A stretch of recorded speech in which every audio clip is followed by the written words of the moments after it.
Hello student.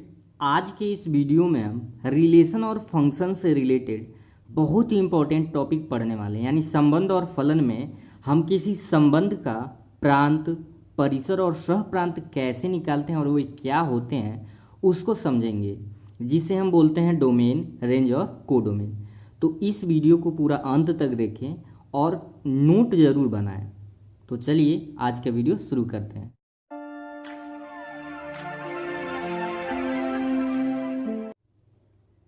सबसे पहले यहाँ पे एक टर्म मैंने लिखा हुआ है रिलेशन। तो मैं उम्मीद करता हूँ कि चैप्टर 2 के इंट्रोडक्शन वाला वीडियो आपने ज़रूर देखा होगा, क्योंकि मैंने वहाँ पे बताया था कि रिलेशन क्या होता है और रिलेशन कितने लोगों के बीच में होता है और मैथमेटिकल रिलेशन क्या होता है। यदि अभी तक आपने वो वीडियो नहीं देखा है तो पहले चैप्टर 2 के इंट्रोडक्शन का वीडियो ज़रूर देखें, तभी जाके ये अच्छे से आप समझ सकते हैं। तो चलिए देखते हैं। यहाँ पे लिखा हुआ है रिलेशन। रिलेशन को क्या बोलते हैं? संबंध। यहाँ पे दो सेट लेट किया गया है। एक सेट माना गया है P जिसमें दो एलिमेंट A और B हैं, और फिर एक सेट माना गया है Q जिसमें एलिमेंट क्या है, 1 और 2 हैं।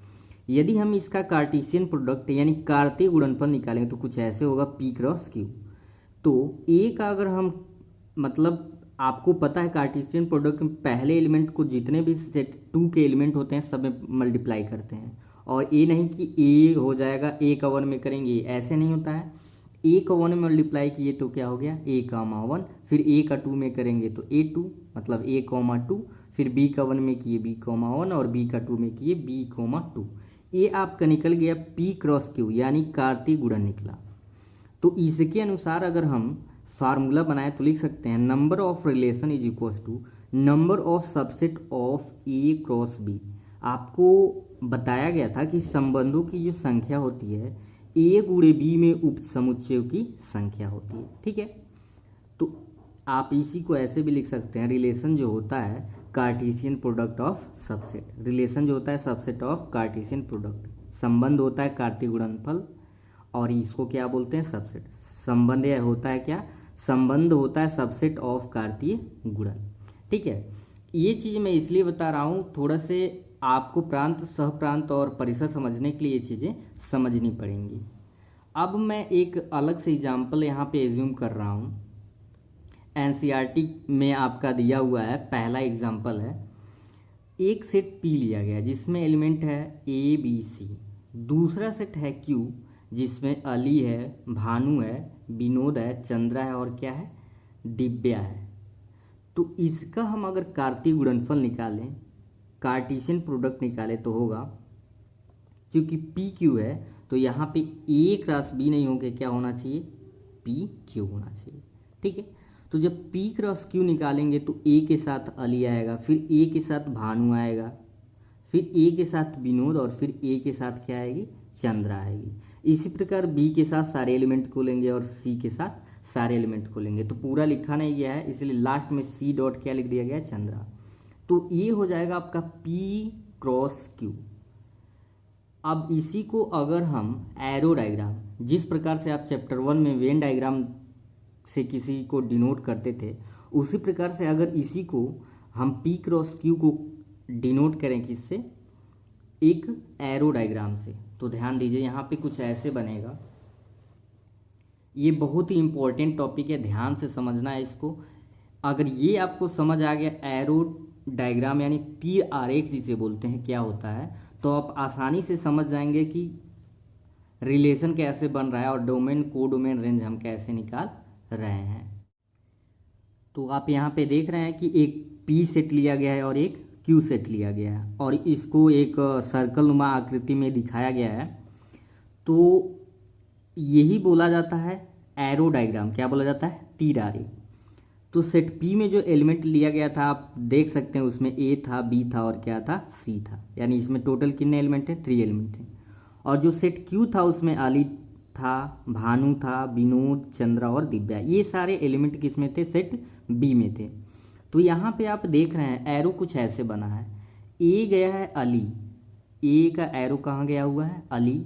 फिर B का एरो गया है एक बार भानु के पास और फिर B से एरो गया हुआ है विनोद के पास, यानी ये तीर बनाया गया है। और C का एरो गया हुआ है चंद्रा के पास। यानी इस एरो डायग्राम से हम ये समझ रहे हैं कि रिलेशन किस प्रकार से डिफाइन है।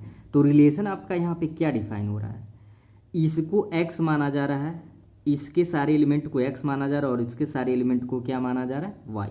यहाँ पे लिखा हुआ है, एक चीज़ ध्यान देंगे, हम किसी भी रिलेशन को किससे डिनोट करते हैं, r जहाँ भी लिखा हो और ऐसे कर्ली ब्रैकेट में दिया हो तो ये समझ जाएंगे कि वहाँ पे क्या दिया हुआ है, रिलेशन। तो यहाँ पे रिलेशन डिफाइन हम कर सकते हैं r x y such that x जो है नाम y का प्रथम अक्षर है, x नाम y का क्या है, प्रथम अक्षर है। x बिलोंग्स टू p, मैंने पहले ही बताया है x जो किससे बिलोंग कर रहा है, सेट p से, और y बिलोंग किससे कर रहा है, q से। तो यहाँ पे ये ध्यान से पढ़िए, कह रहा है कि x नाम y का प्रथम अक्षर है। आप देख लीजिए ए मतलब ए आ रहा है तो अली का पहला लेटर आ रहा है, फिर बी गया है भानु पे तो बी पहला लेटर भानु में क्या है, बी है, फिर विनोद पे गया है तो पहला लेटर इसका क्या है, बी है। और सेम कंडीशन सी के साथ है, यहाँ देख रहा है चंद्रा, चंद्रा का पहला लेटर क्या है, सी है, तो इसलिए सी का एरो कहाँ गया है, सी। और डी पे कोई एरो गया ही नहीं है, क्योंकि इस डिफिनीशन के अनुसार, रिलेशन के अनुसार क्या कह रहा था कि एक्स जो नाम वाई का प्रथम अक्षर है, तो एक्स में डी है ही नहीं, क्योंकि दिव्या का पहला लेटर डी है। अगर यहाँ पे डी होता तो डी से एरो हम बनाते। तो इस प्रकार से रिलेशन से अगर आप एरो डायग्राम बनाएं तो ईजिली आपके डाउट्स क्लियर हो जाएंगे। अब हम इसी जो एरो डायग्राम है इसी की सहायता से समझते हैं तीनों चीज़ें, कि डोमेन क्या होता है, रेंज क्या होता है और कोडोमेन क्या होता है। तो आई होप ये पॉइंट आपको एरो डायग्राम क्यों बना है और इसका रिलेशन किस प्रकार से डिफाइन हुआ ये समझ आ गया। अब यहाँ पे ध्यान से आपको देखना है कि प्रांत, परिसर और सहप्रांत हम कैसे फाइंड कर रहे हैं। ध्यान दीजिए, प्रथम सेट में जिस जिस एलिमेंट से एरो गया हुआ होता है, क्या मैंने बोला, प्रथम सेट से जिस जिस एलिमेंट से एरो बना हुआ होता है वो सारे एलिमेंट क्या बोले जाते हैं, डोमेन यानी प्रांत बोले जाते हैं। ठीक है, तो यहाँ से देखिए ए से भी एरो गया है, बी से भी गया और सी से भी गया है, तो इसलिए ये बी सी इस रिलेशन के क्या होंगे, प्रांत होंगे। तो प्रांत में लिखेंगे ए बी और सी। अब देखिए परिसर क्या होता है, एक चीज़ ध्यान दीजिएगा, ये सेकंड में जितने भी ये बन रहा है पहले सेट से, यानी जहाँ जहाँ पहले सेट के एलिमेंट से जो एरो जाता है और जिस जिस पे जाता है उसको हम इमेज बोलते हैं। क्या बोलते हैं, इमेज। तो जहाँ जहाँ पे एरो गया है वो क्या हो जाएंगे, सारे परिसर हो जाएंगे। तो देखिए एरो यहाँ पे गया यानी अली को लिख देंगे परिसर में, फिर भानु पे भी गया तो भानु परिसर में आ जाएगा, विनोद और चंद्रा ये सब क्या आ जाएंगे, परिसर में। तो डोमेन क्या है, जिस जिस से एरो जाएगा वो क्या हो जाएगा, डोमेन।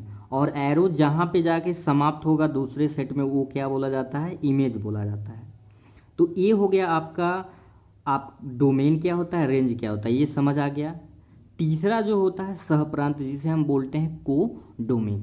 को डोमेन क्या होता है, दूसरे सेट में जितने एलिमेंट होते हैं वो सारे क्या बोले जाते हैं, को डोमेन। तो यहाँ पे अली, भानु, विनोद, चंद्रा, दिव्या ये सारे क्या हो जाएंगे, को डोमेन हो जाएंगे।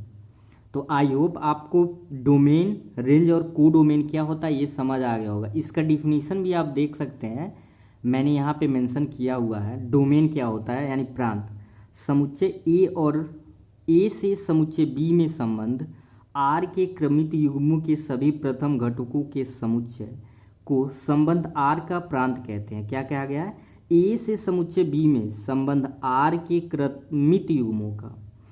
तो अगर आप यहाँ से जो P क्रॉस Q दिया है यहाँ से क्रमित ऐसे P क्रॉस Q निकालें तो यहाँ पे क्या आएगा, A आएगा अली के साथ, ठीक है, और फिर आ जाएगा B भानु और विनोद के साथ। तो जो क्रमित युग्म आपके हैं उसका जो पहला एलिमेंट होता है उसे हम क्या कहते हैं, डोमेन कहते हैं।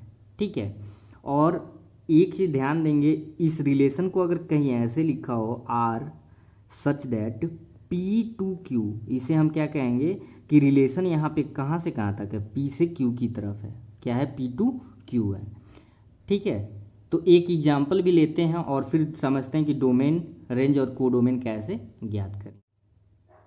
तो यहाँ पे फाइनली एक एग्जाम्पल ले लिया गया है अच्छे तरीके से समझने के लिए। एक रिलेशन यहाँ पे दिया हुआ है x y such that x plus y is equal to क्या है 4, यानी एक्स प्लस वाई इस प्रकार से होना चाहिए कि क्या है इसका सम 4 आए। एक्स बिलोंग्स टू एन, यानी एक्स नेचुरल नंबर हो है और वाई भी एक क्या है नेचुरल नंबर है, तथा कह रहा है कि x belongs to a, x a का एलिमेंट है और वाई किसका एलिमेंट है बी का एलिमेंट है। तो ध्यान से देखिए, आप किसी भी रिलेशन में जब भी प्रांत परिसर और सह प्रांत कहे तो सबसे पहले उसका एरो डायग्राम आप जरूर बनाएं। गलत होने के चांसेस बहुत क्या हो जाते हैं, कम हो जाते हैं। यहाँ पे इसको मान लिया जाएगा ए और एक और एरो बनाया गया, इसको क्या मान लिया जाएगा बी। ठीक है, चलिए तो क्या कह रहा है कि x बिलोंग टू एन, यानी x एक नेचुरल नंबर है। तो नेचुरल नंबर है तो यहाँ पे 1 भी हो सकता है, 2 भी हो सकता है, 3 4 5 और डॉट डॉट कहाँ तक होगा n तक होगा, क्योंकि नेचुरल नंबर 1 से लेके इनफाइनाइट तक। और b भी यानी सॉरी y भी किससे बिलोंग कर रहा है n से, नेचुरल नंबर से। तो इसमें भी 1 हो सकता है, 2 हो सकता है, 3 हो सकता है, 4 और कहाँ तक होगा n, यानी नेचुरल नंबर तक। ठीक है, तो इसका जब आप एरो बनाएंगे क्या कह रहा है, ध्यान से देखिए, कह रहा है कि रिलेशन इस प्रकार से डिफाइन है कि x plus y is equal to क्या होना चाहिए 4। चलिए, तो x की वैल्यू अगर हम 1 ले रहे हैं, x की वैल्यू 1 लेंगे तो y की वैल्यू क्या आ जाएगा, y की वैल्यू 3, क्योंकि 3 1 क्या हो जाएगा 4। तो पहला तो ये बना आपका। चलिए, अगर फिर हम x की वैल्यू 2 लेंगे तो y क्या हो जाएगा, y आपका हो जाएगा 2, क्योंकि 2 और 2 क्या हो जाएगा 4। एंड फिर हम x की वैल्यू अगर 3 ले लें तो y क्या आएगा, y 1 आएगा, क्योंकि x प्लस वाई क्या कह रहा है, x प्लस वाई 4 होना चाहिए। अगर उससे ज़्यादा हो गया तो रिलेशन डिफाइन नहीं होगा।